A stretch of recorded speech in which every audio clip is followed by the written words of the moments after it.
So what was the transition for you to start writing these books, especially this, in the politics, the social issues, specifically so the church would not be silent? Was it something in your life that made you focus in this area specifically?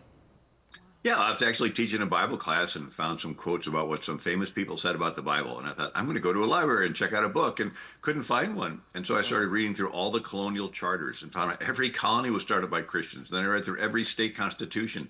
9 of the original 13 state constitutions required office holders to be Protestant. 3, all you had to do was be a plain Christian. And then I read through all of the messages and papers of the presidents. And I was amazed that John Adams had a day of fasting and prayer. James Madison, when they burnt the White House, had a day of fasting and prayer.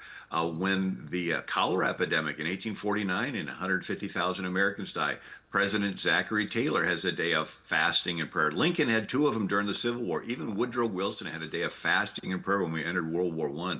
And then FDR had one when we entered the war. Truman made the National Day of Prayer an annual event. And these are presidential proclamations of faith. I'm like, wow, I thought they were all like secular deists. It's like, no, they were so attached. Their fear was they didn't want one denomination to become the national, which is what every country in Europe did.